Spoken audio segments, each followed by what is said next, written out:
And welcome back to Talk of Alabama. Well, sometimes after a bad relationship or even marriage, some people want to give up on love. But international best-selling author Timothy Carroll says, don't ever give up on love, which is the inspiration behind his book here. Don't ever give up on love. Thanks for joining us, sir. Thank you very much. Well, it's true. These are true stories, actually, which illustrate the fact that you're never too old. It can happen at any age, and in the weirdest places. I mean, there's a story in here about a couple who met at a grief group. They were both mourning the loss of their dear departed spouses. Okay. But they fell in love, and I mean, you can't stop this happening. It's almost like a chemical reaction. I don't think it can be denied.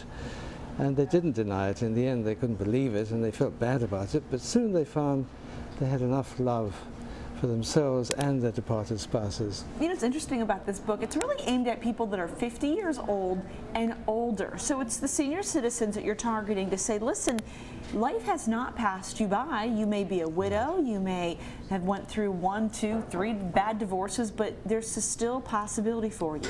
You know, I have an opinion that love powers life, and if you don't have love in your life, you're running on 3 cylinders. You're not really fully powered.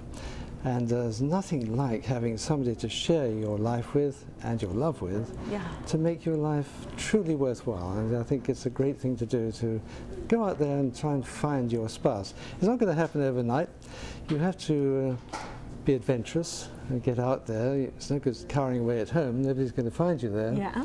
So you really have to make the effort, and that's the hard thing, taking that first step. Well, you know, you said there are about 19 different stories in here, and they're true stories. These are not ones that he made up. These are true stories of people that you know, things that you've heard, friends of friends, your own friends.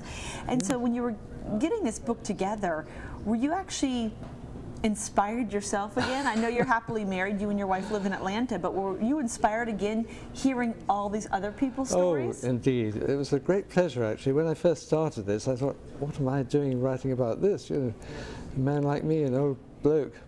But once I started taking notes from other people, I got very interested in their lives. And how it all came about, because things happen in different ways for different people. We're all unique. And I got very hooked, I suppose, on just writing the stories down.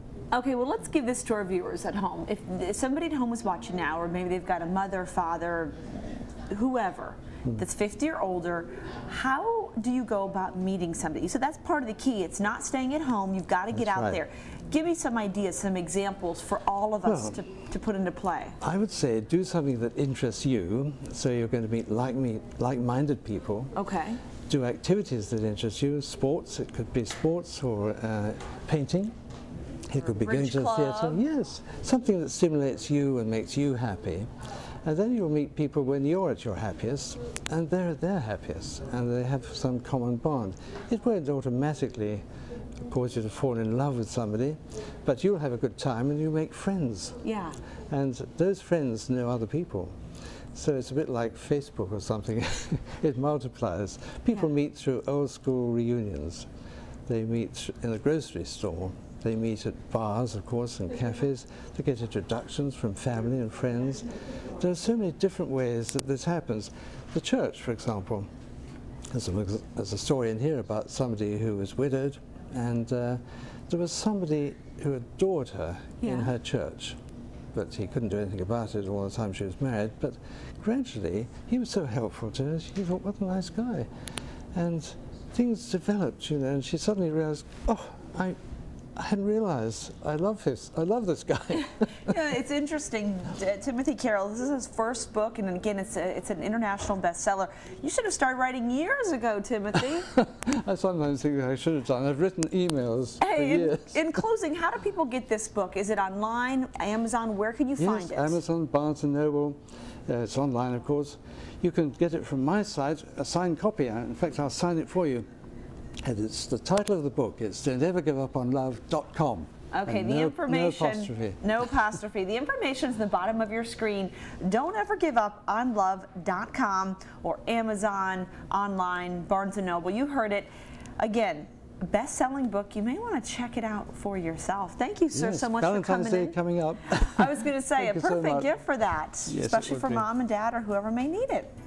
We appreciate it. Congratulations. I appreciate it. We've got to take a quick break, but there's more straight ahead on Talk of Alabama, including the McWane Science Center has something fun going on for the kids at all times.